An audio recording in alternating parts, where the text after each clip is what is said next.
185 Miles South, a hardcore punk rock podcast.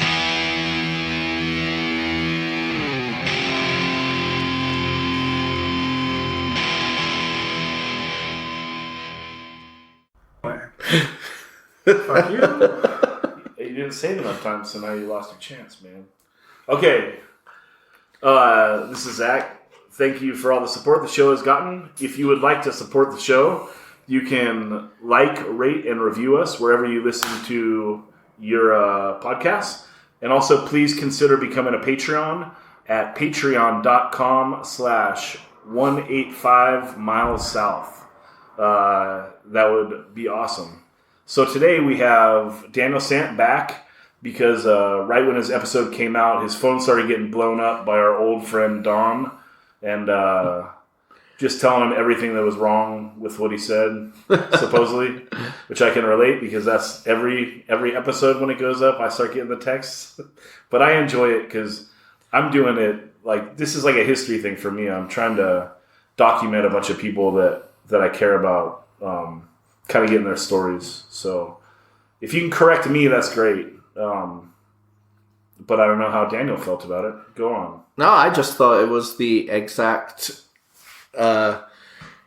sometimes your memories are a little bit hazy, and sometimes you have the urban legend aspect takes over a little bit, and then you get your text every 3 seconds blowing up with the minutiae of the difference of the situation from Don, but that is what it's like to be great friends with Don. What? It didn't say White Warrior, it said White Warlock? No, it definitely said White Warrior. It definitely said White Warrior. Okay. Make no mistake. So what were the major beefs? Give me a nitpick. Oh, no, it was just, like you said, it was just small things. Well, one that Don would very much like to be known is that Ben at the Empire Club wasn't involved, and I'll let Don tell the story, but he wasn't involved in the fight at the Empire Club that was the precursor to the fight at the Che, because... take it away, Don. Take it away from... it goes back even further than that fight at the Empire Club. It had been brewing for a while. I did say that. No, you did. It was true. There was a group of Nazi skinheads that would come around and hang out with traditional skins. And obviously we had a problem with that as hardcore kids. But they didn't because it was just they didn't want any politics to be involved in whatever. So anyway, that's all beside the point. One of the guys who's from Spring Valley, and his name is Corey, he had a little brother. And at one point, he was graffitiing swastikas on the walls of Soma. And the Crazy Angler brothers caught him doing it and didn't hurt him or beat him up, but just grabbed him and was like, yeah, don't do that shit. And he went back and told his brother and whatever. And then, so it kind of started there, planted the seeds. That's why they all started showing up at hardcore shows on the regular. Right. You two switched chairs. So, were the Engler brothers were the Force Life, right? Or the singer? He sang for Force Life? Tommy was the second singer. Pete Brown was the first. Yeah, you got it. You're right. And his older brother is Mike. They were North County hardcore kids. Obviously anti-racist. They were skinheads too. So they took double offense. But anyway, you fast forward that. Like, for anyone who doesn't know who Tommy is by name, you would totally know that he was the tall, really athletic dude with the Sick of It All dragon tattooed on the back of his neck that would mosh the shit out of everybody. He was like the first guy to ninja mosh in San Diego. Yeah, pretty much. But without, but still doing it in an old school manner, and not like a dickhead manner, like a clap dancing, kickboxing manner. Yeah. Just a very. He was like our version of Rat Bones, I suppose. Yeah. Right. So you fast forward that. There was a hardcore kid, a straight-edge kid at the time named Everett, and he was from the same area in like Spring Valley, Lemon Grove or whatever. And he knew or went to school with the Nazi guy, Corey. And so they had, beef or whatever. And then and I don't know exactly what happened with that, but a bunch of them showed up to the Empire Club because they were intent to beat him up. And it was built to last show. And I can't remember who else played. Palpatine. And then the glorious right. Palpatine. Yes, Palpatine. And then so I remember specifically... and probably the setup. Yeah, probably. To be honest, that was like... Yeah, I mean, it might have even been... Every other week. The Positive Youth kids, too. Or maybe they were frontline by that point. I don't think so, though. Yeah. This is 98. Yeah, there was still Positive Youth. 99. When did In Your Face start? We're In Your Face and we're a fucking straight edge band. Not till like 2001 or something, 2002, something like that. Yeah, later, 2003 maybe. Way up. So tensions are running high. That was after the Walter goodbye show / welcome home show 2 weeks later. Anyway, that's for another. We'll get to that. We'll get to that. We'll get to that story. Let's hash out this Nazi shit. Well, first off, how buff was Don in '98? I think similar to what he is now. No, 98. No, similar. He wasn't. He wasn't personal training then. 2000, 2001. Started lifting weights heavy with Aaron Cooley. Big dumb animal. Get that in now. He doesn't want. That's what he doesn't want us to talk about. Oh, I'm going to. So you're ripped for like a couple years. He's still. It's his fucking. No, he's saying IG. You were ripped for a couple years. No, you. Oh, yeah. I mean, I was trying to be. I was trying to be like Aaron. Trying to be a buff daddy like Aaron. Anyway. Sorry, back to the Nazis. So the fucking Nazis, dude, and with help from the traditional skinheads. The fence walkers. Right. You can't even say these are traditional skinheads. Yeah, some of them were, but also, fence walking fuckers. Many of them didn't even listen to reggae. Right. Like, so traditional is a they're more like hardcore skinheads. Right. You know? Like a bunch of them are just skinheads. scummy dudes anyway. Yeah. So tensions are running high, and I remember specifically Bert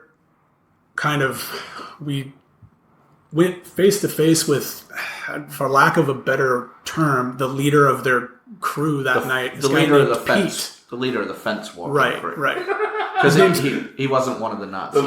The lead fence walker. Yes, he was like the main fence walker. His name's Pete. It's so funny being the leader of the fence walkers. Yeah. I lead everyone and cannot make a decision of what side I'm on. Right. I mean, I'm cool with hanging out with Nazis, but I'm not racist. Right. Because it's not about politics. My girlfriend's half Mexican. Every single one of them, but... Standard line. Yeah. My girlfriend's Mexican.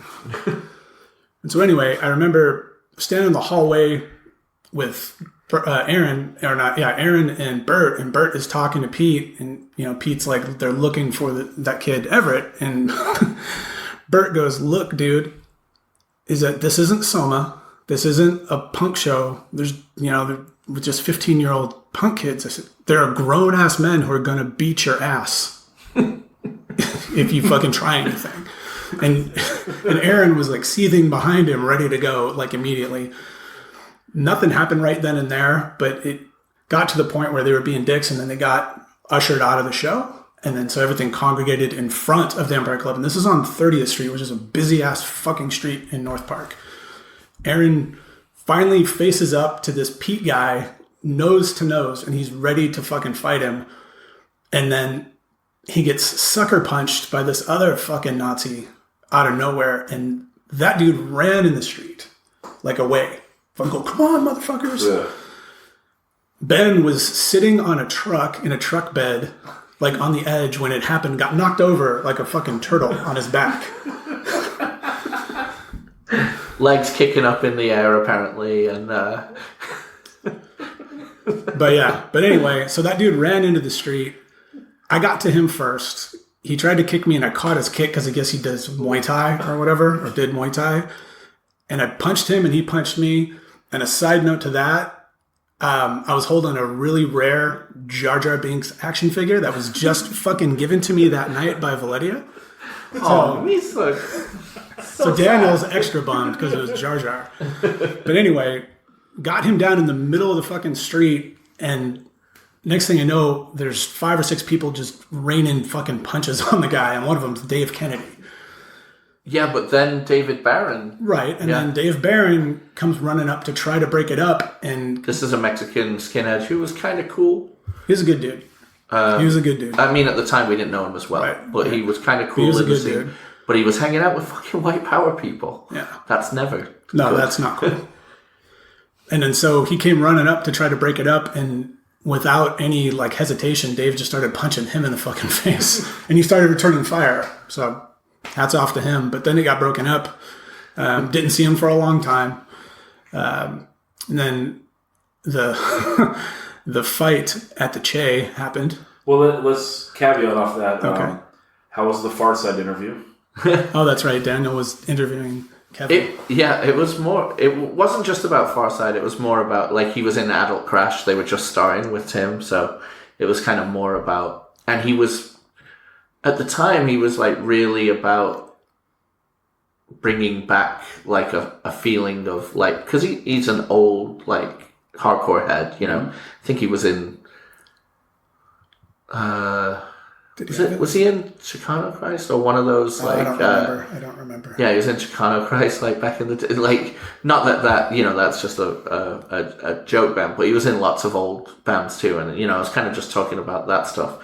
But it you know we're just sat in the hallway to get a nice quiet area so I can use my little tape recorder to record the interview for Smell the Glove. Issue 1 coming soon. Never came out. Still coming. Still to be determined. It's still coming. But then I look up and I literally see Don and Aaron like fly by me, and then I see Don's like John Woo catch the kick and you tried to beat me, you know. Misa, no defense. Yeah, and then R.I.P. Jar Jar as he got smashed into a Nazi's head. I mean, all I know is he got punched in the fucking face with a fucking Star Wars action figure. So, but yeah, so at the end of that night, you know, like that. This is on 30th and El Cajon Boulevard. This is a very busy corner. Luckily, there wasn't really that much traffic at that time of night, but I expected the place to be swarming with police. North Park was way different back then. This was 20 plus years ago. Yeah, North Park was pretty... There's no beach cruisers and fucking 5 million breweries and shit. Or scooters. No, none of that. But yeah, I still expected... No birds or lions? No. I still expected, you know, it to be difficult to do shows in that, you know, maybe that there would be some, like, heat to do shows there, but no cops came or anything. And No, it had a longer life as Xanth. Yeah. Empire Club was probably there for 2 years? As Empire Club, something like that. Yeah. But then it was Xanth, and then that was a couple years after that. So probably 4 or 5 years. Huh. Run by the same people, they just changed the name. That was a great setup. I think I only went there, though, a handful of times. That was probably my favorite San Diego club. Well, when they did the San Diego showcase before they broke it wide open, that was a sick setup. Yeah. Yeah, well, it used to be called World Center. Beat Center.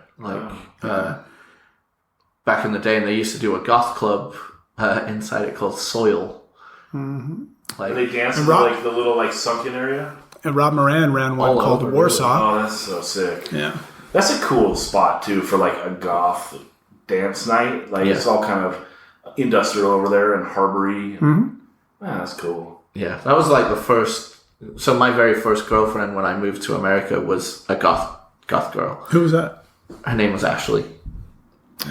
Yeah, you met her. I know. She kind of a long time ago. Punk as well after, but I got dragged along to Soil for like the first time. I was like, oh, this is sick. And, you know, it's crazy that I was probably in the same room as Rob and stuff way back then before I even knew anyone, you know.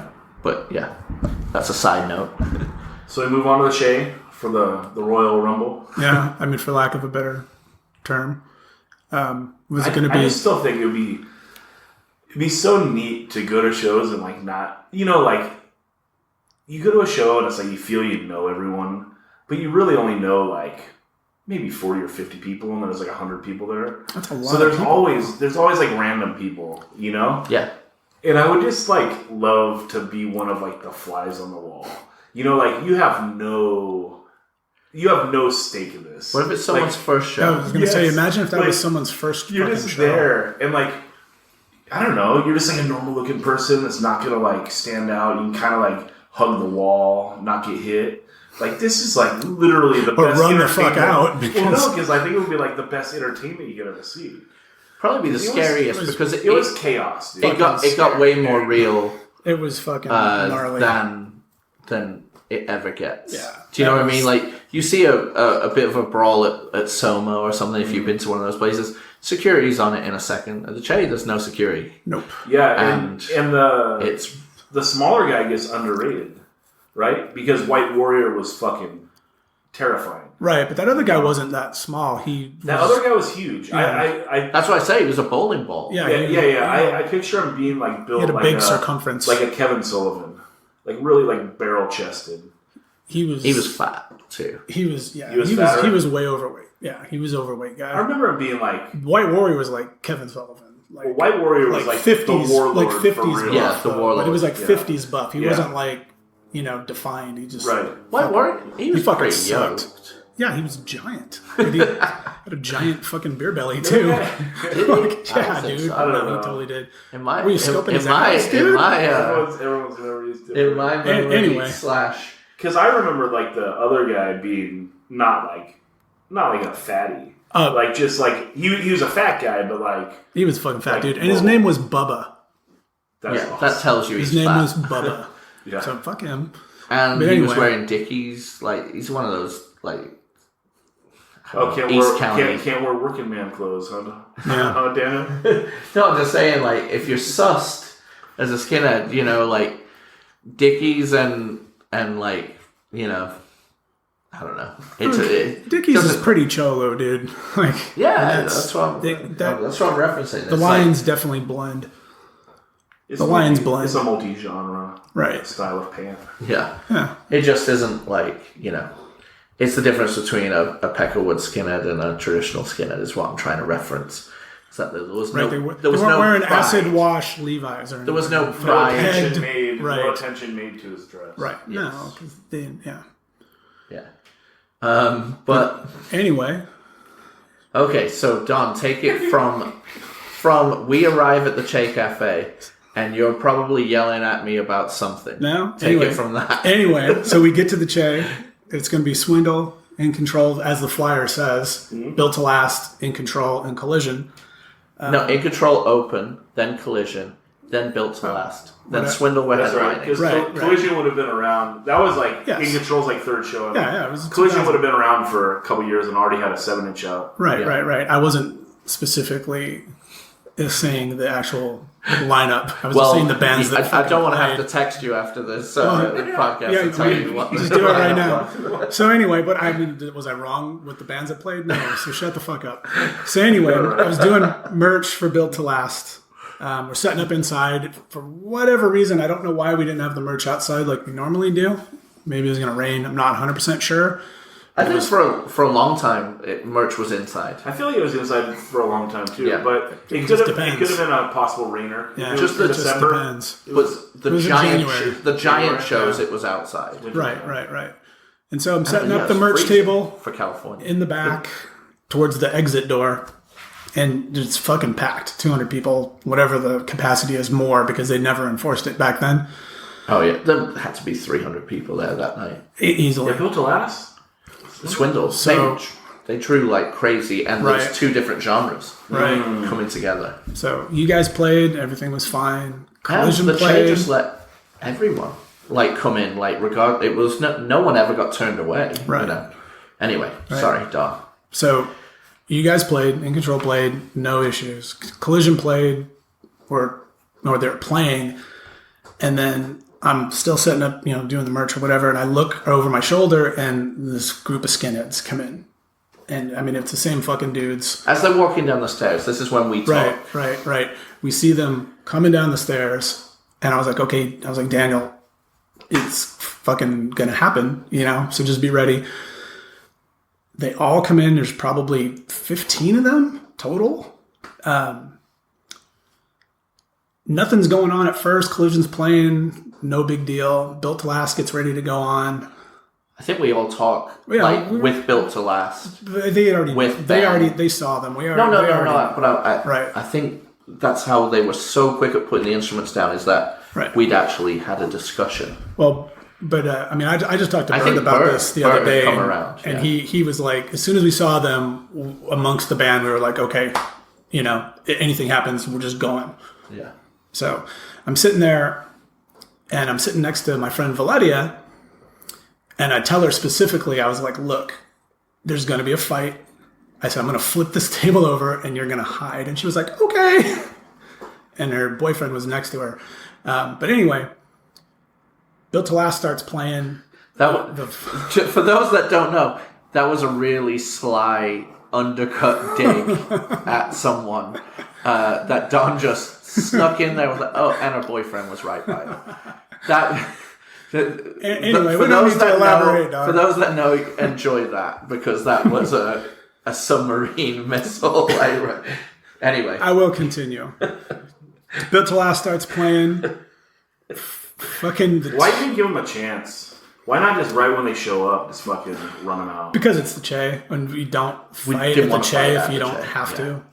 You just don't. If it was Empire Club, perhaps that would have been it would have been you don't come in. Because it would have been one of our dudes working the door, but these were Che volunteers that let them just think it's... Can make the stand. And they're not. They're not. No, but we don't see them till they're down. They're already. They're already. At We're inside. The door. To getting their. Paying to get in. Their hand they were already coming through. And so some of the smaller ones come in first. They're being dicks, whatever. Trying to bully mosh, and that's fine. They're getting pushed back, and kids are dancing, having fun. The two main dudes come through the crowd with their shirts off. And the big motherfucker... No, he took his shirt off in the pit. Yeah, he took his shirt off. Coming through, took his shirt off. Yeah. He had... Because that's what made us... It was an audible gasp. It was an unveiling. Yeah, for real. It was... Daniel told pretty good. It was like unveiling, like he was fucking... Yeah, here we are. Yeah. Just like... what are you going to do about it? It was like the Hulk Hogan he was shirt tearing his shirt off, right. But also like in American History X, which came out after this... It was that scene where he goes, "You see what this means?" Yeah, not welcome.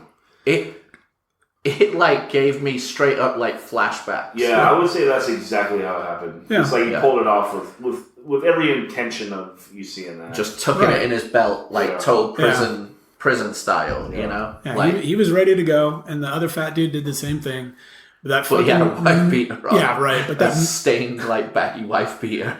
The main guy had a fucking swastika necklace tattooed, and then at that point I was like, all right, it's going on. And a big eagle, right? Right. Yeah. And then he had fucking White Warrior as a belly rocker. So we're like, all right. They start fucking clearing the floor because they're way bigger than everybody else. The smaller guy, Bubba, got into it with my friend Jeff Cannon.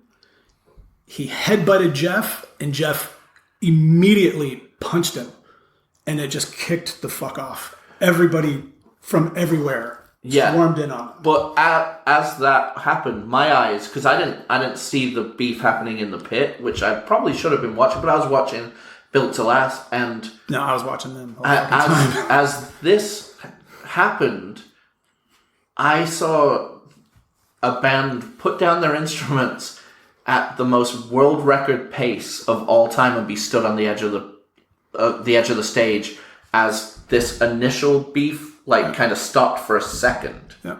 And that's the point where Dave was like, well, we're going to fight anyway, so I may as well get this first one in. Well, yeah, because there was a 3 or 4 second just tension. Right. Well, yeah. The Bubba dude got swarmed by I don't know how many people, but he went down fucking immediately. Freddie went after him.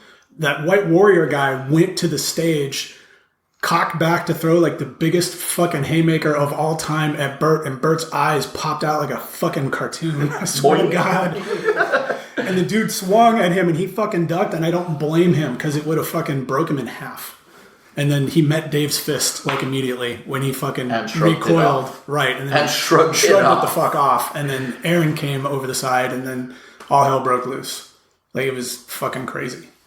It was crazy. Yeah, you were there. Luckily, all of you guys were there because It was. I just remember when it was all said and done, and they were like beat, and they went out the side door of the stage. By the stage. Yeah, the they stage went door. out the stage door, and Dave just cocked back and fucking socked him one more time in the back of the head. Like, here's one for the road, pussy. Because like, and I swear to God, in my head, it's like Dave was on the other side of the stage. And he just had like, it's that Inspector Gadget arm. Yeah. It's like 14 feet long. Mr. Fantastic. Yeah. Just fucking... Yeah, Dave's like doing that giant Colossus punch over the top of Bert macing Ben and my shoe flying out the door as I'm just trying to kind of usher them out the door.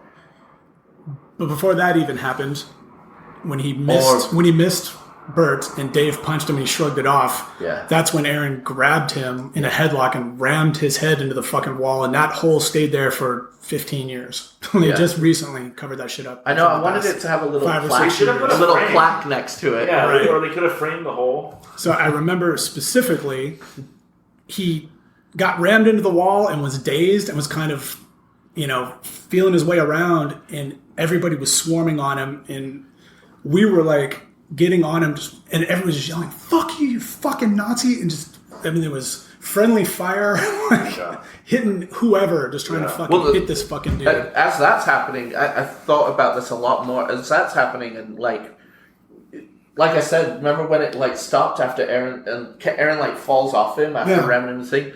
He stands back up, and a few people have like stepped back to like get their, so he's not being swarmed yet. And I'm literally right next to him, like, fuck. And that's when you came by me. Yeah, right into the like bushes. I was like, oh, I'm not getting fucking killed here. Yeah. And then when he was really, really getting like swarmed and stomped on, that's when it's one of the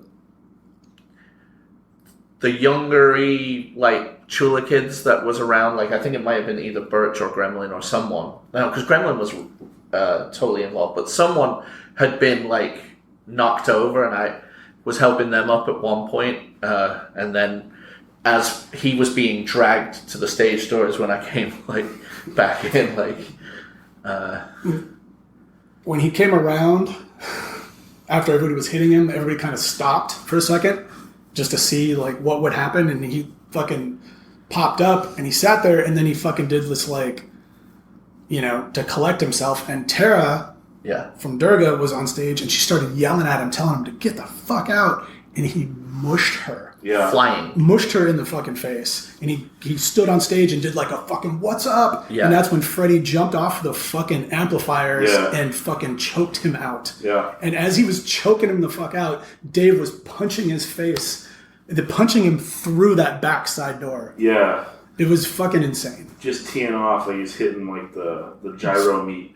Punching the shit out of him. But Rocky 3 style. Don's right, and this is the thing that like only after talking to Don about it, like, the thing that I remember is the consistent everyone, fuck you, get out of here, like, you motherfuckers, like, just the rage of the last year of them, not ruining our shows, because we would never let them, but for them creating this tension and this irritant at all the hardcore shows where we should have just done this a long time ago, but it's San Diego. We don't want to fight at venues, which a lot of scenes there weren't that many could learn from. And then the other thing was, initially we were giving people a chance, and then we realized you don't do that anymore. You don't give people a chance, But as a side, or you don't, not that you don't give people a chance, you don't give Nazis a chance. And on a side note, that fucking Bubba guy who was getting pummeled, Tommy Engler was bracing himself on people and just fucking stomping down on his head. It was the gnarliest fucking thing, and it sounded fucking gross. He did that, I don't know, probably a dozen times. Like, it was super fucking gnarly. Freddie had him in a fucking chokehold at one point, and when he tried to reach to break the chokehold, he'd punch him in the ribs, and then he'd go to block that, and he'd just start choking him again, and Ben was punching him in the fucking face with brass knuckles. But the thing is, like, with the Tommy thing and things like that, I can totally see Because, they've been going to, like, and being associated as these kind of skinheads by general people out there when they were not those kind of skinheads. Right. So the rage of, like, I'm not you, Nazi, like, was palpable, especially, you know? And I was telling Bert this the other day. I said the one regret I have from that show is that fucking Corey guy was bringing them around and like doing his dirty work, and he never got his ass beat. Like as soon as it kicked off, I turned around and looked for him, and he fucking ran off like immediately. Like to the parking lot? I don't know where he ran. He ran. Some the of them fuck ran out. up the stairs and out through the woods. He was fucking gone. And he never came around again? Nope. As soon as he saw those guys get taken down, he was fucking gone. Like as soon as it kicked off, he fucking ran out. But anyway, it's like what is it? Bronx Tale?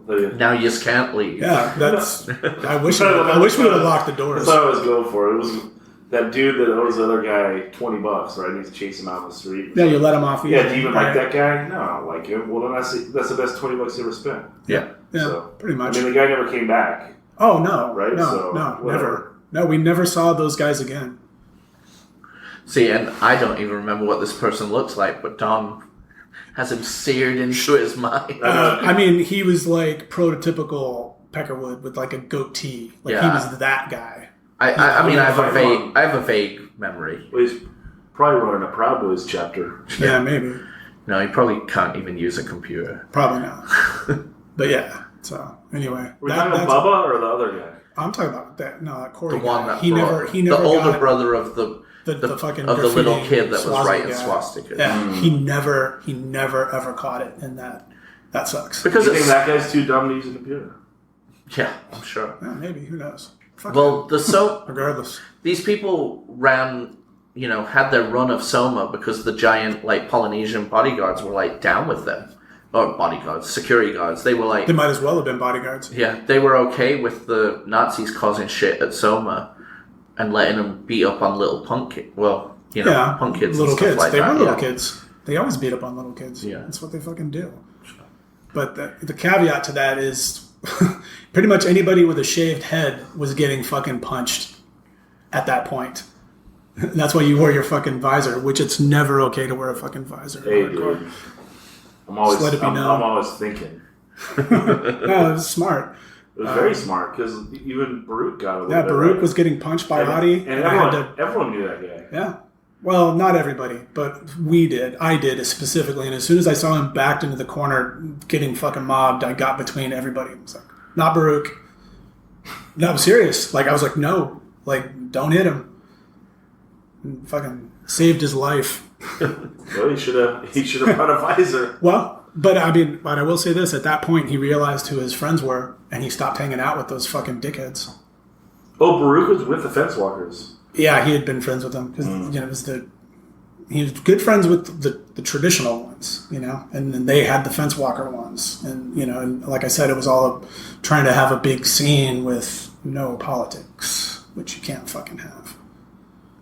But anyway, I digress. Yeah, like Jeff Graves and stuff stopped really hanging with them as well. Yeah, Paul Michael, all those guys. Yeah. They all stopped that shit.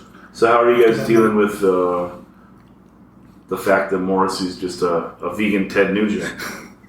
He's not even vegan, but yes, he is. I thought he's just vegetarian. No, he's vegan. Is he vegan now? Yeah, he's got them Stella McCartney's on. Those are good vegan sausages. No, that's Linda McCartney. Oh, Linda McCarthy, whatever. How you guys going around with Stella McCarthy. As disciples of the man. 30 years is a long time, to be a fan. Well, you already dealt with a little bit with Hulk Hogan a few years ago. Right. That was terrible. It is, man. That was fucking terrible. It is. Like Hulk Hogan saying the N-word? And it's not like Morrissey's gotten to that point, but I've gotten to where I'm not giving... Do you say your prayers, eat your vitamins, and say the N-word? Yes. No. It was like the worst, worst way, too. Right. Like, saying he was upset that, like, his daughter was dating one, dude. Right. And oh, God. It's like, oh, okay, so actual, real racism. Right. And having a child who's multiracial, that really hits me very fucking hard. So I take all that shit real fucking serious. So, what are your thoughts So on that Morrissey? didn't the Hulkster turning Ian Stewart, that didn't soften the Morrissey blow? No, dude, no. No, man. I mean, it fucking sucks every time. I mean, it doesn't get any better. I think the Hulkster realized the error of his ways, right? Morrissey kind of doubles down on his xenophobia. He's doubling down with his 4 Britain pins and all that other bullshit. But, I mean, I'm not going to give him any of my time or my money, but I'm not going to, pour dirt on his grave either. I mean, I was telling someone the other day, it's like, being married and then you get divorced, you don't burn your house down, You mean that you would keep the records and the songs and the things that have meant so much to you? I mean, it's still memories. Yeah. I mean, like I said, 30 years of fandom's a long time. See, the thing is, my opinion on this is, and I hope that everybody, I hope for a world where the people you like and support are good people. But if you went through with a fine-tooth comb for every single record, every single movie you like, every single thing that you like that someone involved with doesn't have something objectionable in their past or some kind of behavior that is reprehensible. You don't even need a fine-tuned comb for this. No, but that's what I'm saying. Like, you literally probably couldn't enjoy anything unless you are at a poetry reading at a lentil farm. Kobe. Yeah, I mean, all kinds of stuff. But my thing with Morrissey is those songs have, I had 2 periods where I liked the Smiths and early Morrissey, and then kind of through our scene kind of rivalry where I was like a massive Oasis fan. In the San Diego hardcore scene, we had Team Oasis and Team Morrissey. There was beef. It was really funny. We had a bowling match to declare who was better, and when my team, full of diehard Oasis fans, but one ringer who could only tell you how his garden grows, beat Team Morrissey, Rob had to put on an Oasis shirt at a Palpatine show, come on stage and declare that Oasis is better than Morrissey. Now Rob actually, through being disappointed with Morrissey, hates Morrissey. Not hates him. I mean, hates what he's doing and can't quite get his head around with what... It's definitely a bitter breakup. Yeah, the define, like, what... One of the things that you would think when you think of Rob Moran is Smiths and Morrissey. Like, it's one of the defining pillars of his, character. Persona, yeah, like what makes him him? Yeah. So, Rob's having a really hard time with it. The way that I am is I am like, well, I listen to Ghostface Killer and love him, but he's F-bombing left, right, and center on songs. Yeah, do you think there's ever going to be a reckoning on the hip-hop stuff? I think it's slowly but surely taking things, because I think some of the newer, younger rappers are held to account, like Tyler, the Creator, is held to account for F-bombs and stuff like that, where I think a younger generation is like, we're not fucking with that. Like, you don't need to use those words. Which is great, But the thing with the Morrissey thing is that his lyrics and his songs are so empathetic and are so... What you get from those songs is that feeling of loneliness and being cast out and all of this stuff. And it's dealt with such humor and such wit, and you can identify, and they really have been there for you in dark moments. You can't get rid of those feelings, but you can also think, why is somebody who is so empathetic and can really know what it's like for the heart to be like smashed and for someone to feel as an outcast or alone, how can he be okay with endorsing a political party that is very much trying to say who is allowed and who isn't? And that's a really tough thing to deal with. And for me, I choose to engage in art for my, for my fill and not necessarily for what the person who's delivering it is getting out of it. Because, like I say, if I pick and chose exactly what I would fuck with, there would be a long list of things that are formerly great that you just can't enjoy because someone was a dickhead. Like, you know, Bryan Singer is a creep, right? That's the man who did the Bohemian Rhapsody. He's I think it. Am I right? I think so. Don't sue the podcast. Jesus. But this is the thing. Like, you know, in this social media outrage world where words and you're views told are not necessarily of this podcast. Well, in this social media outrage world, you're told, you know, a post comes up, this person's a piece of shit. Everyone tacks on, yeah, they're a piece of shit, so they can get that social media pat on the back. Yeah, there's definitely a knee-jerk tidal wave reaction. But, like, does it stop The Usual Suspects from being a good film? No. You know, The Usual Suspects is a good film. You know, so... and that's if it's Bryan Singer. It may be somebody else, and I may be sounding like a total out-of-touch Alzheimer's granddad. Well, yeah. You know. But that's my great-granddad, Don, telling me I'm a granddad. But, you know... no, it really sucks. It sucks that It hurts. Yeah, it sucks that the guy that slammed Honor the Giant said those things. Yeah, it also sucks that the guy said there's a life. And he had already been slammed, so anyway... By Harley Race. Only by Harley Race. Well, that still happened. You're welcome to 4 turnbuckles and a Matt podcast. Please get our Patreon at danxsant@gmail.com.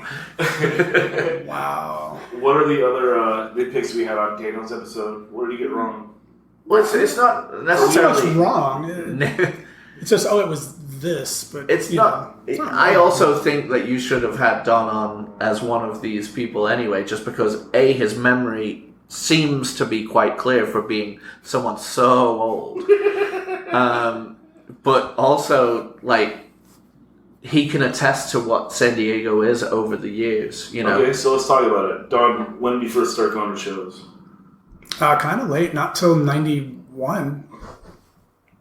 91 or 92. Who was your favorite band in 91? For what? Well, it would have been the Smiths. I mean, for hardcore bands. Hardcore. Like, what brought you into hardcore is what you're saying. Like, who did you come around for, and what shows did you go to? Bad Brains probably was my main band at that point. Did you follow them all the way through their catalog? Not all the way. I mean, were they your favorite band in 91? Like, fuck yeah, new band. Like hardcore band? Yeah, probably. And Bad Religion. Yeah. Yeah. Were you there when House of Suffering played with Bad Religion at the Soma? No.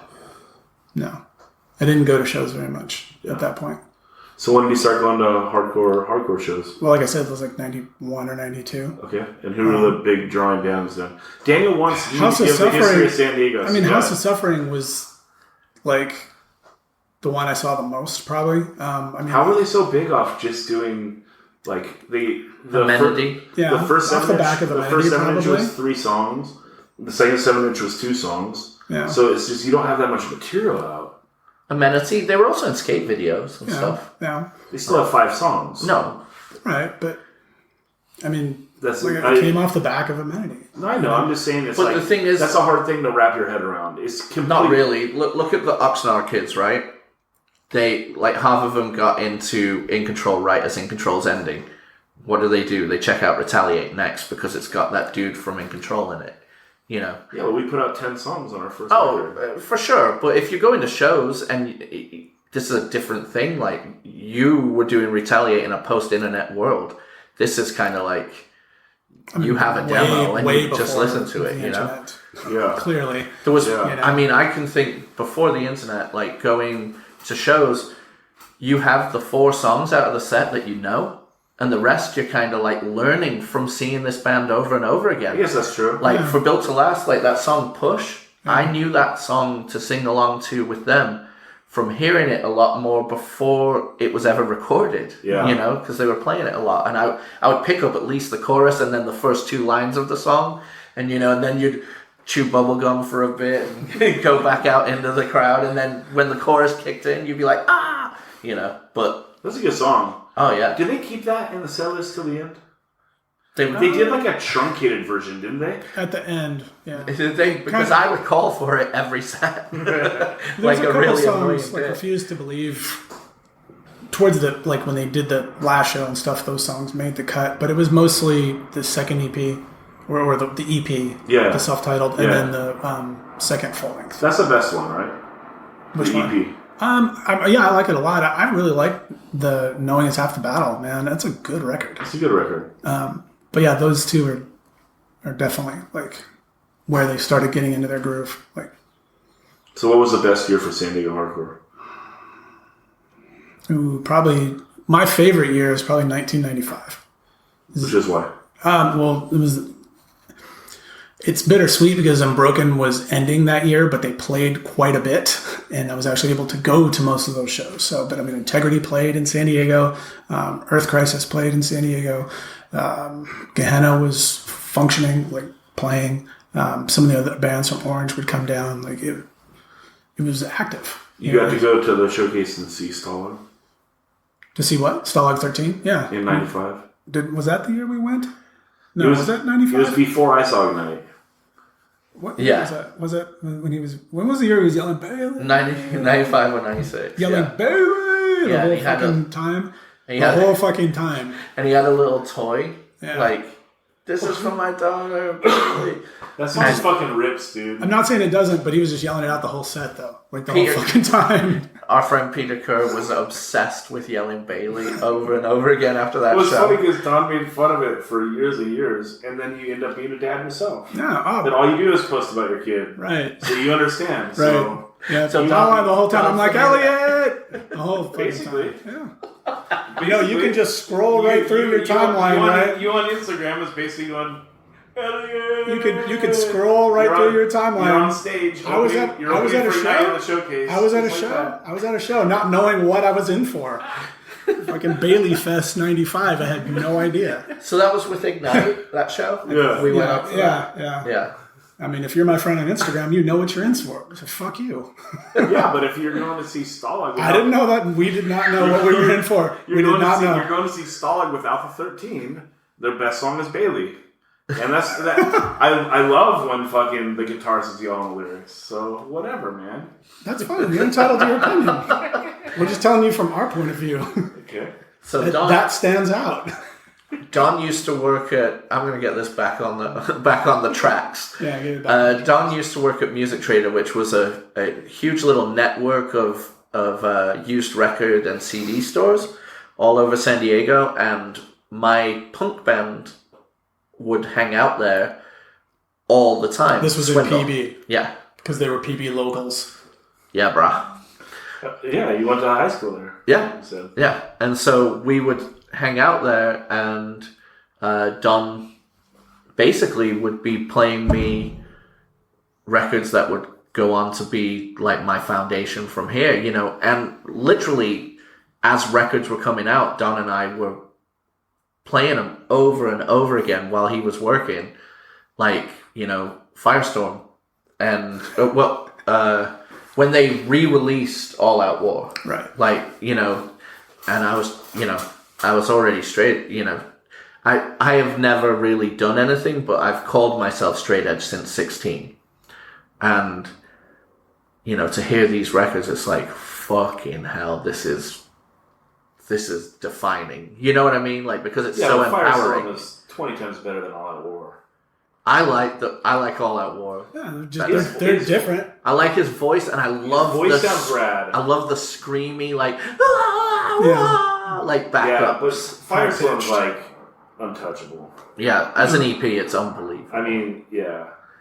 But so Don started dragging me around to all of these shows, you know, so we would go to the Mesopotamia to see Gehenna and Quarantine, and we would go... and Mesopotamia is gone? Where was that? Yeah, it's long gone. It was in Lemon Grove. Okay. It was a long hallway with a stage at the end of it. It was really weird. Like, there was a pocket of about 25 people that could fit in front of the stage. The rest all had to be crammed in this long hallway, like you're waiting at the doctor's office to get up to the stage to sing along.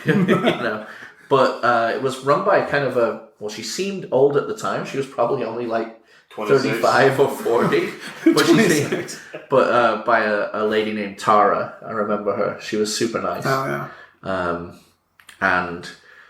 So we would start going to all of those shows, and then we started going further afield, going up to the showcase all the time as well. And that's kind of when we, as San Diego, encountered the difference between the Scenes. Orange County scene and our scene. It was more in our face at that point, and that's kind of like what really helps define you as a San Diego hardcore kid of that era, is that they were Jenkos and basketball jerseys and shit and dreadlocks and shit. And I know, but I did have a lot of jeans and pompadours. I'm just saying. Yeah. We all wanted to be Rocket from the Crypt. Really. I personally... Like, aesthetically speaking. I personally wanted to be... You wanted to be Willie Nas. Esco. Yeah, you wanted to be Willie Esco. Nas, so I was a bit like in between, fashionable-wise. But there was a famous Earth Crisis show at the showcase that Don should probably... Since every... showcase? I mean, at the Soul Kitchen. That every San Diego... Are you going to tell a Mike Cheese story? No, Mike wasn't there. Mike wasn't there, but it's kind of what made Mike want to... It was very much a catalyst. But I wasn't at this show because I was in the Navy and I was doing laps around the like San Onofre Islands out there. Like he was having a much better time doing laps. Whereas it was it Earth Crisis and Bloodlet? I don't remember. Maybe, probably. I was so bummed that we were literally out for 2 weeks. In these 2 weeks, like we would go out occasionally for 2 weeks here, 2 weeks there, 2 weeks here. And so for the 2 weeks, for this one, I missed that Earth Crisis show and I missed maybe Integrity as well. Maybe. And then... When the scaffolding fell on Ben. We'll get to that though. And then a couple other trips, another 2 weeks, I missed Unbroken's second to last show at the showcase and last show at the J, which is heartbreaking. I tried everything I could to get out to be able to go to those shows, but Uncle Sam needed me. Yeah. But this... Thanks for keeping us safe. More than the core, apparently. You know what? So let's tell welcome your for my guys' story. service. Jump right in. So they played the Soul Kitchen. Which is where? It was in El Cajon. Lovely El Cajon, out in East County. On Broadway in El Cajon. It was a storefront that would become switched into a rad venue. Like initially, bands would play on a 1 foot high step, carpeted step in the corner of in the front, like the front window, basically. The front window, yeah. Sick. Like facing into the store. And then eventually they built like a 3 foot high stage. And this guy, Matt, who sang for a ska band called Turkey Mallet, was the main booker. And shout out to Matt Hoyt. Yeah. Shout out to Matt Hoyt. That's awesome. Yeah. He owns the Starlight now. Matt rules. Yeah. But he was very cool about doing hardcore shows, doing punk shows, doing, Riot Girl shows, all of them. Like it would, and there was couches in there. Yeah, and we would throw couch cushions into the pit and stuff. It was great. But this is after the stage had just been built. Yeah, it was on the bigger Soul stage. Kitchen, so Earth Crisis is playing.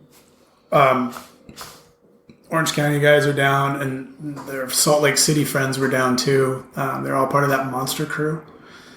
And just whatever. It was fine for the most part, but there was other people there that... There was also some internet AOL chat room beef that was kind of bubbling this under the surface. A little bit. Because we also would go to the showcase and we'd be like, hate the way that these people behave at shows. Not all of them, but some of them. And under the name of Monster Crew. Yeah, a few of them.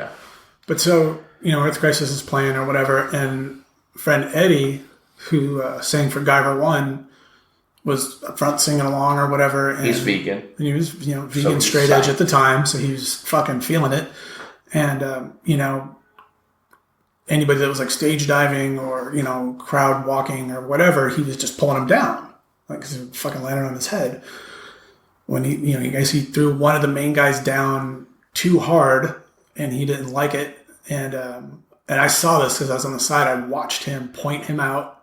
Also, side note real quick, none of this stage diving and stuff was really happening very much. It was coming that post 95, like down, 93, downcast. Downcast, telling everyone to sit down.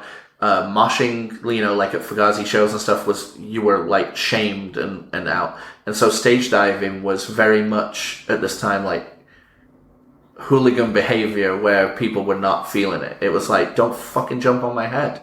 Like, so we would actively like throw people down that were trying to crowd surf because it was such mainstream culture, like such Pearl Jam shit that was happening. Stage diving for the sport of it, basically. Which now you want to see that at shows, you know. But the worm has turned. Anyway, so they point him out and they all like gather their troops or whatever and they go into the crowd and just start beating the shit out of him. Like hockey jersey. Right? Yeah, like they fucking, covered his head. They couldn't see and they just fucking punching him. So the show fucking stops. Built to Last guys are there. They're like the North County Hardcore Kids, the Brotherhood Crew guys were there. And there was other guys there too, trying to break it up. I was with Dave and we were pulling people off and I remember yanking Javier off by his dreadlocks. They all had fucking dreadlocks. They all looked the same at that point.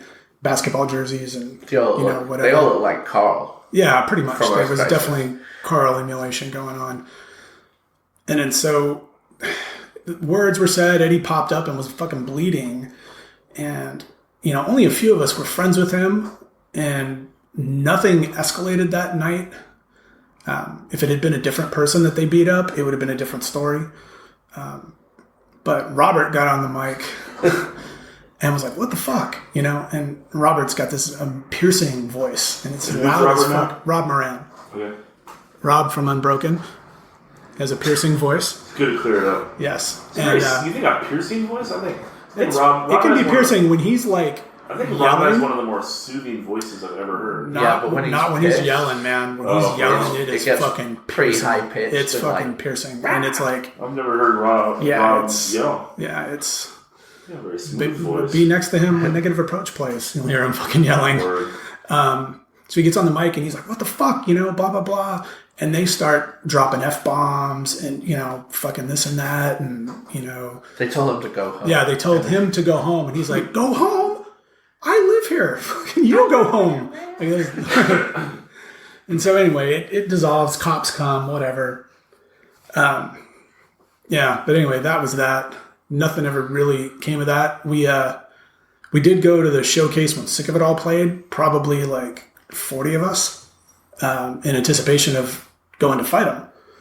Because, it had gotten to the point where, So this is how hazy my memory is. I'm like, hey, remember that show, that Sick of It All show? And he's like, yeah, that's the one. We all rolled up and there's probably 40 of us. Was that the Good Riddance AFI? Yeah. That was there. He said they took our IDs at the door. Which had never fucking happened. We rolled in like a 40 deep mob. Yeah. So, but they weren't there. So, and then it just kind of dissolved because they all sold out or whatever. I saw them after relatively that quickly. Because, the show was sick though. It was a Sick of It great show. It was a fucking amazing show. That was an amazing show. They were like the peak of their powers, dude. It was fucking awesome. I think that was the first time I went to showcase when it was still the 3 levels because we were down. Strife played too, right? Yeah. Yeah, probably. Yeah, someone like jumped. It's like you get those guys diving from behind. Yeah, that fucking balcony thing. It was Good Riddance, AFI, Strife, Sick of It All. Yeah, I think AFI before Sick of It All because I was like surprised. I was surprised that Strife was early. It's like Strife is. Yeah, you might be right. It was weird. You might be right because it was before.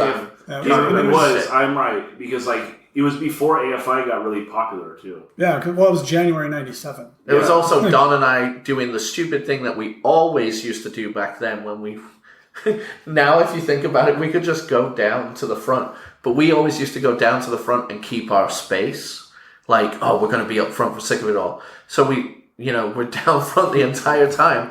Strife's playing, and, San Diego has the nose in the air a little bit to Strife. There was some unbroken Strife schism-ish stuff then. So Don and I are there, like, turning our backs to Strife. Meanwhile... Can we jump into that, though? Can you tell me that? Don will know it better than I. Don, tell me the beef, because in Rob's coffee shop, he has the Strife Gray 7-inch. Right. I mean, fences have been mended, obviously, but at the time, Strife didn't think Unbroken looked like a straight edge band. So, when is this? This is, pre One Truth? This is, when they're doing the 7-inch? 95, 96, something like that. No, it's 94. So, One Truth is out. Yeah, something like that. Okay. 95. And Unbroken is on their way out? There's still a band when they're saying this? Yeah. But they didn't look like a straight edge band. And who are they saying this to? I don't remember who it was said it's just, said it through the grapevine? Yeah, but it got back to the guys in Unbroken. And then, it was just like, well, fuck them, Unbroken at this point are wearing kind of looking like Morrissey's backing band. Sure. Wearing kind of Western shirts with pompadours, and Rob's still wearing goth shit and stuff. But, right. But Unbroken look really cool, but they look so different from anyone else until the rest of the scene started kind of emulating that. But Strife were big fat marker X's, Jenkos cut or off, whatever, cut off jerseys jeans, and shit. and, Just the uniform of the time. Victory Records. Yeah, right, basically. So that was that. But that, whatever. That blew over. But I forgot what we were talking about. You had your backs to them during the cigarette show. Oh, yeah, kind of, we just weren't participating, but we were holding our spots. And, same through AFI. I was just watching really out for stage divers, man. I wasn't protesting. Dude, they were really good right then. I got knocked out at that show during Strife. I think it was either during Strife or during AFI. Zarian's younger brother did one of those flying squirrel stage dives where he grabs his ankles and his knee just went right into my temple. Maher with the fucking killer dive. Yeah, and I was just woozy. But then, I think it was during Sick of It All, because it was during Busted. Remember when Craig Ahead would sing that one song? It fucking went nuts, and I got my clock cleaned severely. I think I was watching from the stairs by then. Yeah, we made a point. I have a Monster Crew with Ryan at the Showcase story, and actually, they were the deliverers of justice. So how's this? We see Hatebreed. It's the first tour after Satisfaction came out. We go to the Showcase because that's the closest they're playing to us. Yeah. And they could only play Showcase and bigger at that point, pretty much, right? It was pretty full. They were killing it. Yeah, no, that's what I'm saying. The Showcase is one of those things that they'd have to house a Hatebreed show at that point. Yeah, it was. I mean, I don't know. I never saw them before. I was really sick when they played. They went out and they played the Barn in Riverside. Yeah. The year before, I think. They played a garage in Chula Vista that year. I heard about that Trial. too. Wish I would have been there. It was rad. Studio. And Palpatine. Studio 10. And Palpatine. Yeah. But anyway, so we were watching from the balcony. We played Running Free that night. That show was so fucking boring. Those Showcase shows, people forget. There's just 8 or 9 bands on them sometimes. Right. And it's like a mini fest. They charge you $3 to go in and out, which at the time it's well, that's how much I'm going to spend at Taco Bell after the show. So you're not going to spend your $3 going in and out. Yeah. So you're just in for it because they always tuck a sick band early. I think Ignite might have even played that show and they were third. So we're okay, we got to be here for that. And then it was this stuff that I can't stand. Maybe Today's the Day played, and I had a bunch of those slower heavy bands that were just fucking kill me, dude. It was so boring. Anyway, because that's it's the antithesis of why the Hatebreed album is so great. Hatebreed, they fucking go fast, and then they get right to the heavy part, and then the song's over. And it's no one could ever capture that again, even them. So anyway, we're at the show, and we're watching, in the balcony or whatever, and Ryan's fuck it, I gotta go stage dive. So Ryan goes, runs down, jumps, stage dives, ends up on some meathead that, punches him once. And then, there's, some gnarly dude from Salt Lake, because I'd never seen the guy before. Like, I know who you're talking about when you're talking about like the Monster Crew mainstays of the showcase. This guy was not one of them. He was like from Salt Lake, some big bruiser dude. Gnarly dude. With like he was just wearing like a basketball jersey. But he had like giant rings. That's weird. And they pummeled the dude and fucking supposedly like took him out back and like broke all his fingers and shit for hit Ryan for stage diving, which is kind of fun. Like fun little tie-in. Crazy. The funny thing is, before we knew any of who these people are, when we knew the Monster Crew, and we would always like kind of be like, oh god, watch out for them, because you know that they'd, especially on their home turf, would always like look for problems. We would name them by their basketball jersey names. Oh, because they all there was wore John Starks, fucking New York Knicks jerseys one time. Yeah. That was fucking stupid. But I don't know. I always just thought it was kind of funny that shit because it's like they recognized in that, like, you know, with your stories, whatever the fuck you ever met. But in this scenario, they were able to recognize, like, oh, that's the hardcore kid. That's the meathead. Yeah. This is the Marine. Yeah. Exactly. So that was for sure. Yeah. Well, it's funny, like, to talk about like being up front and trying to stay up front and hold your place. Oh, I know, dude. I went to World Tour in '96, and do you know how long I waited in front so I could see Lagwagon from a good fucking from a good vantage point? Is there such a thing? Yeah, dude. I had to sit through like fucking probably bands that are sicker than Lagwagon. No, a bunch of no, because that was like many when ska metal or ska punk was like the king, and I always hated that shit. So like Goldfinger. Yeah, I think Goldfinger. Yeah. Less than Jay. That's when it like blew up. That fucking shit. That's the worst. Although one of the sickest pits I ever saw was at Scab the Hut. And is that real? I saw him on a flyer once. So there was a show at UCSB in the football stadium, and it was free, and NoFX played. And right before NoFX played, Skankin' Pickle played. Oh shit! And there's like, I don't know, it's a free show. There's probably like, I don't know, on the ground there, like, there's at least a few thousand people. Yeah. And there was a figure 8 pit during Skankin' Pickle. I was like, that's sick. That's sick, dude. Gotta give it up to Skankin' Pickle. Well, 2 nights before I went to boot camp, it was my like last hurrah. Sick of It All would play in Soma, and Orange 9mm as well. So, and who else?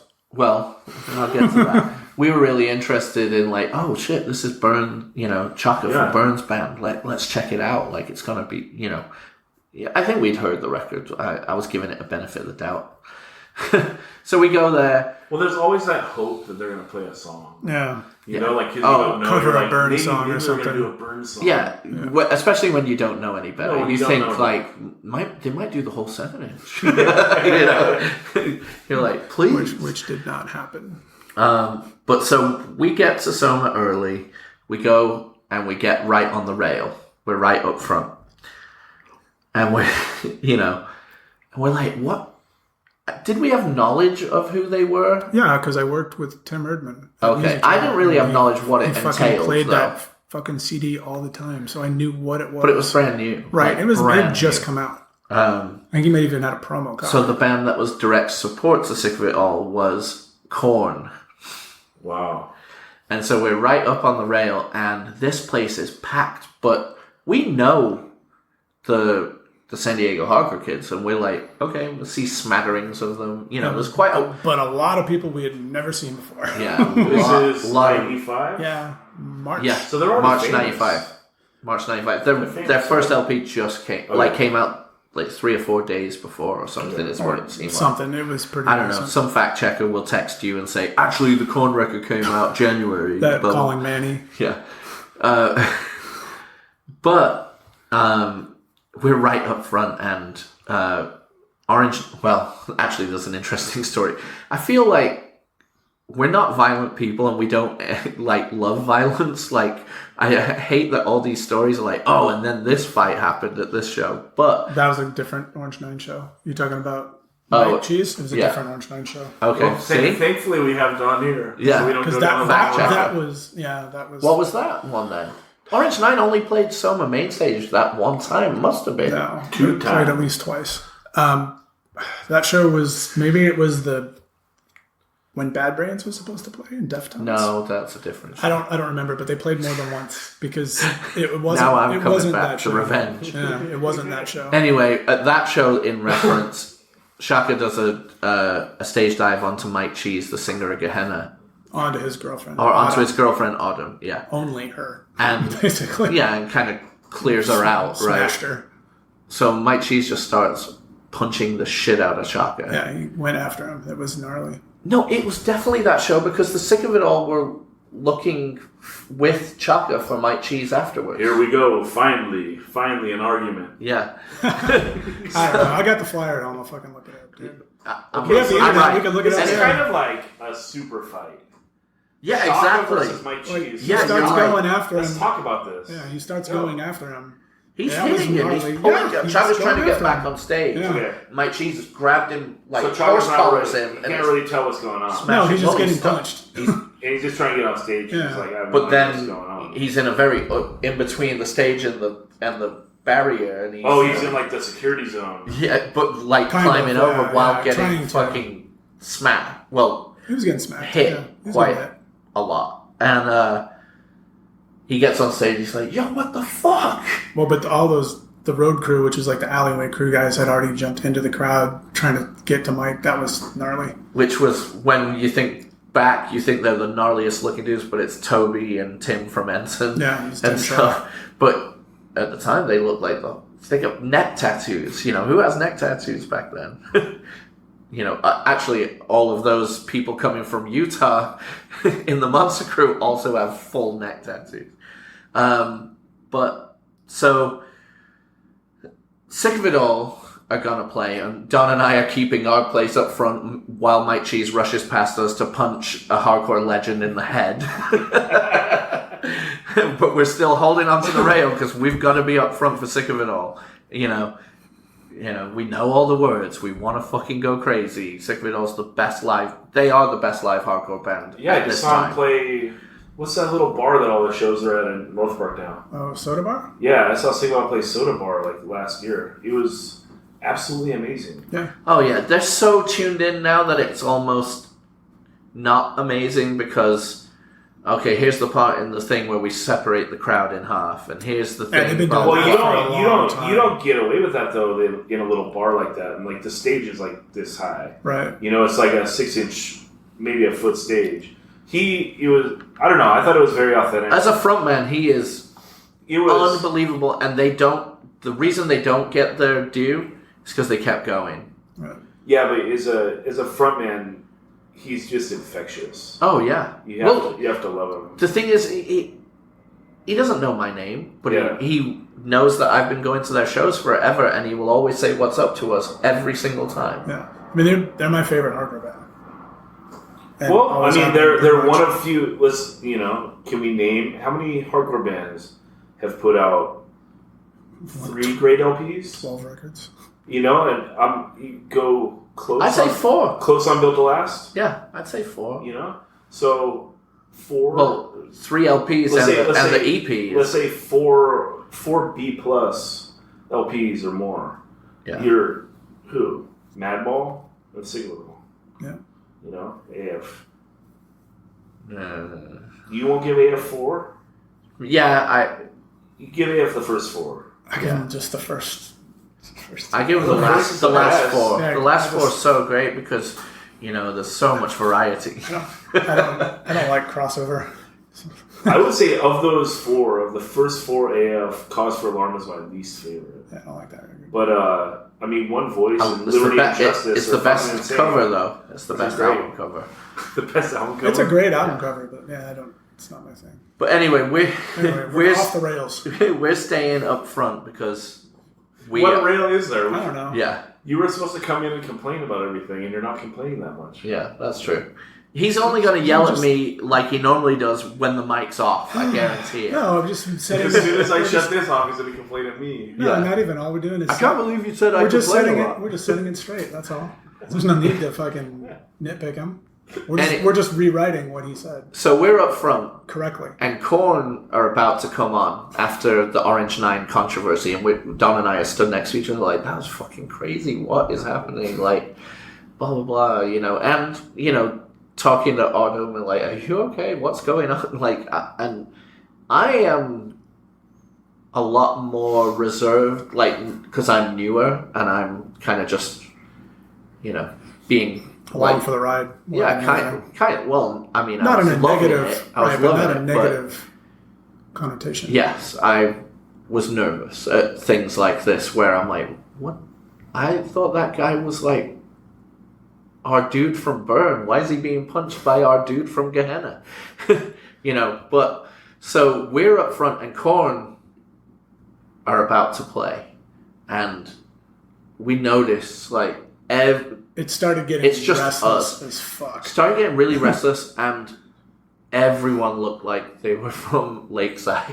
It looked like Hot Topic fucking just emptied into the room. Yeah, well, they're a Bakersfield band, right? Yeah, right. It was really. I mean, now I know it's an Inland Empire look. Right. At the time, I didn't know what an Inland Empire look was, but basically, for those out there that don't know what Inland Empire is, take piercings, mix it with meth, and a little bit of hair dye and bad tattoos. And bad haircuts. And that's what the crowd was around us. What's this fucking weird facial hair? To simplify, it's just like a Juggalo light. Yeah, definitely. Right. Pre-Juggalo.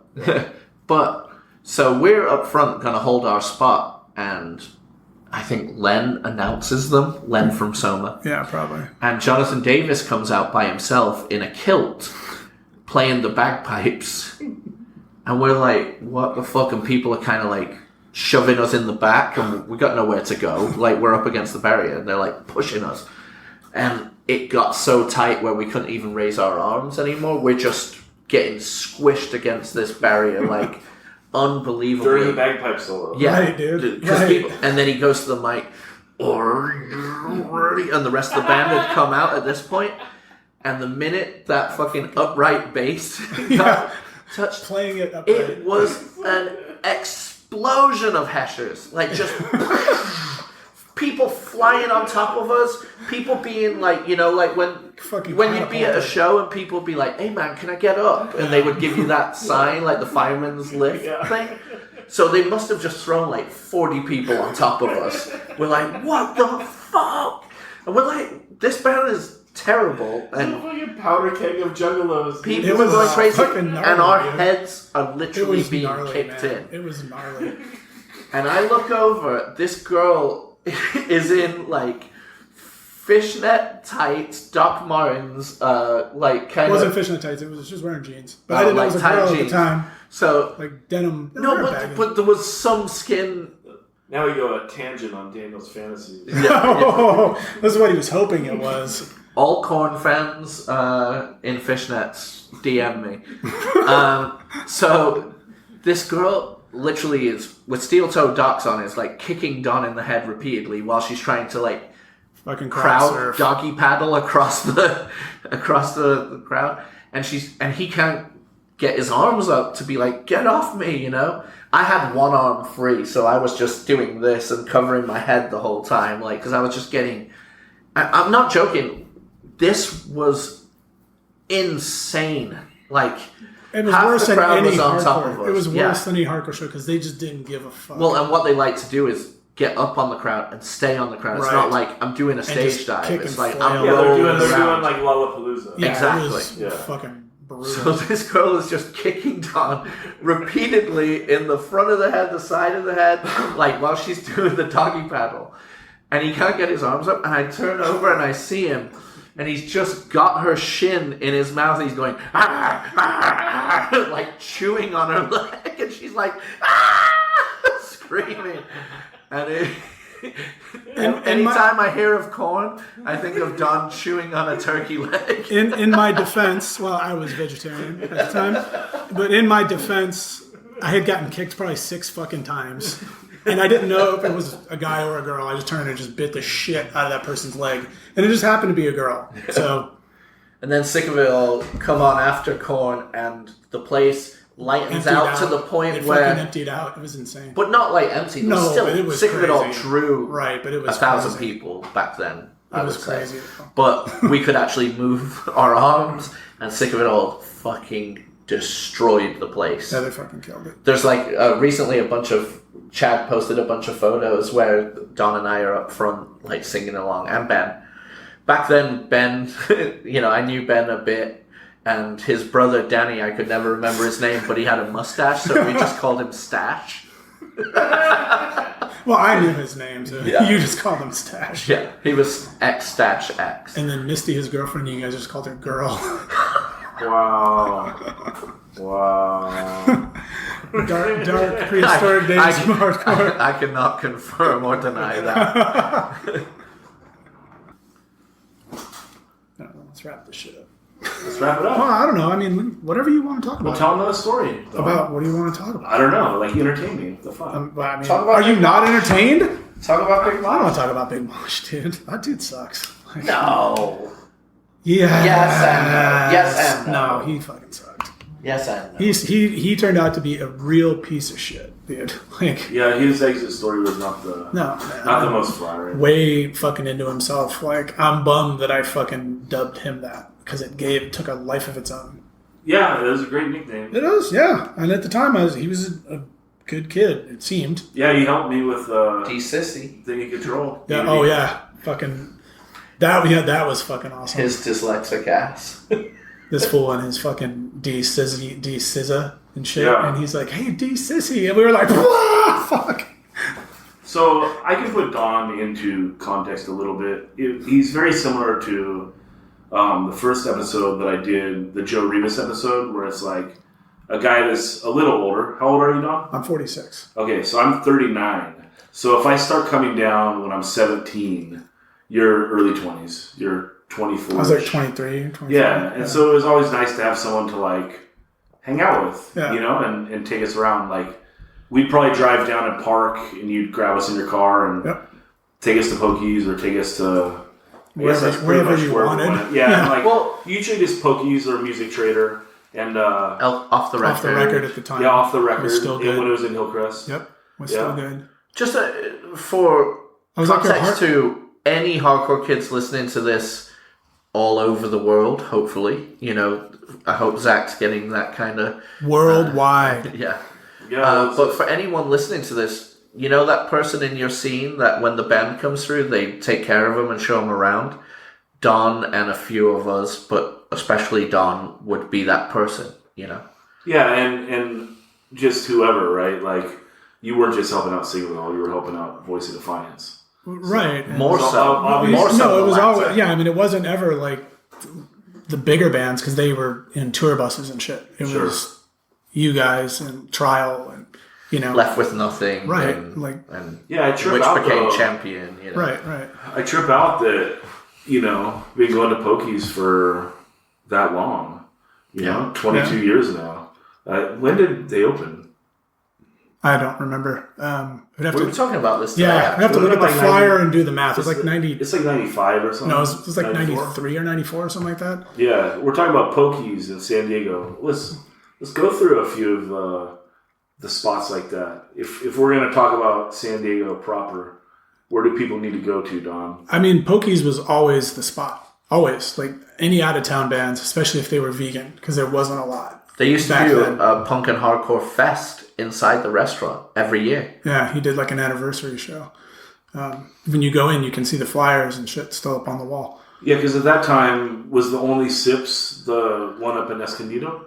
No, Claremont. The Claremont one was already there. Yeah, but that was a late. little bit later, but it was Mandarin. It was Mandarin Dynasty and Yeah, Pokez. Mandarin Dynasty. And a few other random. Don Carlos in La Jolla, in La Jolla. which was a good pre-Che spot. That's right. Or That's post, right. because they stayed open super late on the weekends. Fake Burger was around still. R.I.P. Where's that? There was two. There was one on College. Then they opened up one in Hillcrest. And Hillcrest, they stayed open later, so it was a definite hang. Well, they tried to, but they're Seventh-day Adventists, so they would close on This is when the white couple owned it. Friday. Yeah, but that didn't last because Yeah. they couldn't find parking, so they never opened on fucking Friday nights, and then they wouldn't open Saturday night because they couldn't find parking. Don also Back tried then. to get them shut down when he heard that there was Rob. blood in That was ketchup fucking Rob. Oh and that there my was God. plaster in the fake burgers. Rob Moran specials. Rob Moran specials telling everybody that there was plaster. That was the fucking ingredient. Because he said he saw a bag of plaster by their register. But Don said there was blood in No, ketchup Don and didn't, Dr. you Pepper. fucking- You fucking dickhead. Do you eat your salad at Pokez yet? No, dude. I don't eat cabbage. Like, no. It's I think it's Cabbage to the Pickled left. cabbage. Yeah, cabbage to the clean, left. Nah. clean your palate. Nah. You like Maybe. it? I'm right down the middle, but I'm also the guy like That's a newer... when I say newer, that's like 10 years they've been doing that. what? No, they've had that pickle No, they've had it dude. forever. That's been... That was Yeah. one of their things back in the day, I eat man. it. I always push that shit to the side. I eat it and I still don't know if I like it or not. But you know, in 2001 on the Control tour, we would treat ourselves and go to IHOP like maybe every 5 or 6 days to have a real meal. Mm-hmm. And I got potato pancakes every time because I couldn't decide if I liked them or not.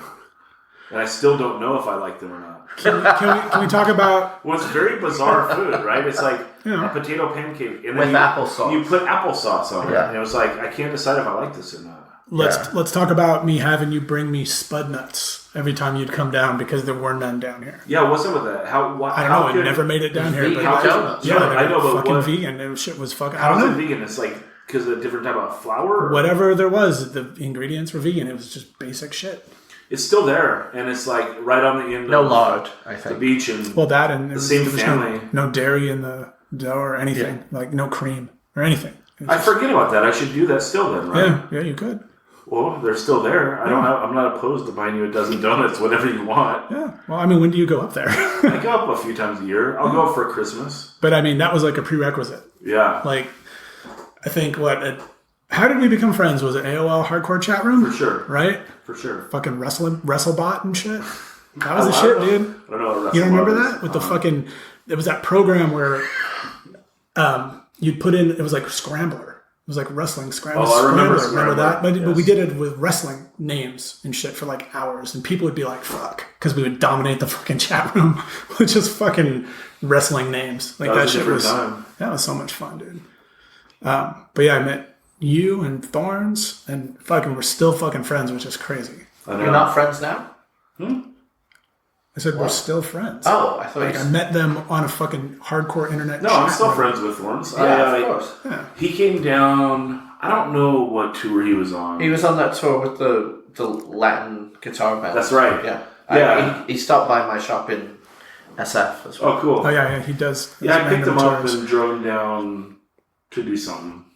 He was staying in some hotel. Oh, the last time Yeah, he was staying in La Jolla, and I think I picked him up and drove him downtown. So I'm always good to see him. he was out with the Decemberists too, wasn't he? At one point, pretty recently. It's pretty cool, like the people who ended up making their living doing like that band shit. Like Thorns did, our roadie Albert did. Yeah, Yeah. Albert. I mean, Albert's Albert been doing Moshard. it for 20 years now. Yep. It's insane because he dropped out of high school to go on tour with The Control and never stopped. God, that's crazy. I know, he was like 16. I see. But what are some other essential spots? How about now? Are there any record stores you like? Oh, I mean, M Theories and Reanimated Records in La Mesa rules. Yeah. Buddy Nick owns that. That's the best one. Right. Well, Collins. Red Brontosaurus is cool. Collins Oh, is yeah. sick. Yeah, Yeah. right. Amazing. Collins up Standards if you want to go in to Vista, but that's a mission for Yeah, us. Reanimated is in La Mesa. La Mesa. Red Brontosaurus is right in North Park. That's good too. Yeah. They have shows too. And M Theory M Theory's good. in what's that? University Heights? Mission Hills. Mission Hills? Right next to Heartwork Right next Coffee. to Heartwork, which you stop in and get your coffee. I still like Record Outlet. Yeah. Oh yeah. Hillcrest. Record City. Record City? Yep. Yeah. Yeah. Record City is great for occasionally just having a really amazing record on the wall for like $25, and you're like, fuck, this should be a $50 record easy. And that's where I'll come up on like a a hole in my Britpop collection. I'm like, fucking hell. Well, they used to not know how to price hip hop at all. And so it'd be a place to go and score. Right. Like, They still do. Yeah, okay. Like, the first Deltron record was like $8 and it's mint. Yeah. It's like, okay. I mean, it's still a $20 record. Yeah. And it's a great place to buy protection. If you want to buy poly bags and stuff. Oh, yeah, I got without having to buy like the whole pack of 50. Mm-hmm. I want to buy 20 at a time. I try to limit my internet record purchases. I gotcha. I feel like we're missing one. Oh, you know what? Folks Art Rare Records. Oh, yeah. That is the best place for... that guy must be the most active or whatever, because he has so much used shit cycling through. It's like really the only one that like I'll go and score at. They've been there forever. I mean, he moved locations. Well, but it's a newer guy. That dude, I think, is dead. Is it? Yeah, I think that guy was getting old, and this guy bought it. This guy bought it, and this guy like knows what the fuck he's doing. He also, I believe, he opened up that Everything is $5 one in City Heights. Have you guys been there? Mm-hmm.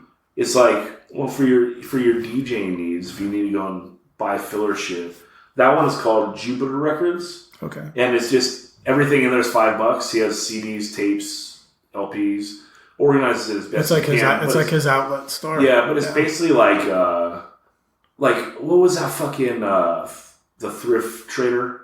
So a little bit of that vibe. So Music Trader would do the same. Yeah, Music Trader would do the same thing. It's the same owner. Yeah, Jeff Clark, but he would have stuff at the swap. He got hit by a train. He walked out in front of the fucking train looking on his phone, but he's recovering. So is he gonna do them again? Like, I don't know. Were they able to salvage everything? As far as I know, fell through the floor of that giant record collection at Thrift Trader. It like broke the top floor to the bottom floor. What? Yeah. Oh, in the building. Yeah. If the giant building there on University. Well, then when they built that, the giant Thrift Trader there. You know what I'm talking about? Yeah. Did you ever go in those back rooms? No. It's crazy because that place is set up like it's an old like office with like little offices for like corporate bullshit. And if you go in there, it's like the graveyard of records. Like you just walk into a room like this, and there'd be a little track for you to walk in, and it would just be records stacked on the ceiling. So probably like, I don't know, 5,000 records in each room, but all dog shit.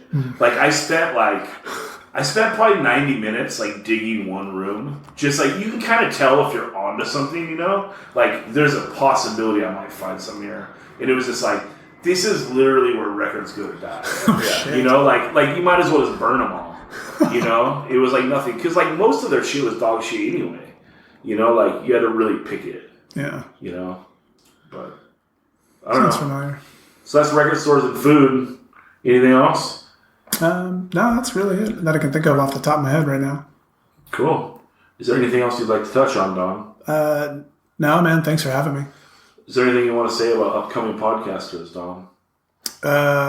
Is Rob booked? Yeah. I haven't booked the time for Rob, but he's open. I already did Tim. Sick. That was great. And then we're bringing on Bert DeLast and Aaron. Well, speaking of, make sure you ask Bert about his mustache. Okay. That's definitely a point you Which want to is drive in. 96, 97. Through the probably. demo? Like while they were playing? Like 96, 97, he totally had a cop stash and refuses to. But not like when it was ironic and no, cool. He was like growing it. It like, was for like real. Also ask about the spellings of his tattoos. I'll leave that one to you. The Sick of It All Injustice System tattoo that he had. One time, I think E-Control played with Built to Last somewhere. I think it was the Empire Club. And Bert lived in like San Marcos. That was early on, yeah. Somewhere like far. Yeah, but I think it was E-Control because Ryan was with us. And if it wasn't, it could have been Standing Ground and Ryan just came with us. But he was there. It had to be before Control. By the time you started In Control, he had moved to North Park. Okay. I could have sworn Ryan was with us. But he moved down to Civilization, like 99. Anyway, so we're following him, and of course it's before cell phones and shit. He's like, yeah, you guys stay with us, no problem. Every fucking freeway, we're in the fast lane. And then when we got to switch freeways, it was like, the third time it happened, we're like, dude, Bert DeLast is trying to ditch us for real. Like, we had to, like, stay on him, you know? And that night we stayed with him, and, like, him and his lady had, like, drama, and in the morning, like, they had a big blow-up, and I think they broke up. Oh, you were the catalyst for their breakup. That's cool. Good job. Well, I don't know. It could have already been going that way. No, it was probably because you guys were there. Probably. Yeah. But yeah. Can't be letting the punk band stay here anymore. And why do we live in fucking San Marcos? Seriously. Dude, San Marcos, Randy from Take Offense. That's where he's from. Mm.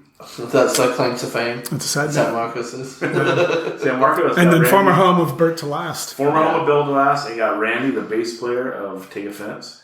Right. And Max Woodco employee. So hit him up about that stash, and then the origins of Aaron Cooley and Big Dumb Animal. And State Edge, Aaron Cooley. That's a good one, too. We'll find out if he really was trying to ditch us that night. Yeah, you definitely. Because he probably was. Totally. Yeah. We would have been fucked. That's like a long ways to drive home, dude, when you're tired. Yeah, you were on the 15. That would have been fucking... we also wouldn't have known where we were. Like, how did we get to Bard from, like, here? Like, what the fuck? Keep driving more. You literally have had to go to a gas station and ask. I know. Like, how do we get to the do you know get to Oxnard from here? Sir? You boys are a long way from home. You're a long way from home. All right, guys. I can't believe Don wasn't more objectionable, but it was a nice appearance. Anyway. We'll wait till he gets riled up later, and then he'll just Skype in for you. This was a more fireside chat with Don. Yes. Not Don the curmudgeon we were looking for. Sorry for the lack of beef. Sorry.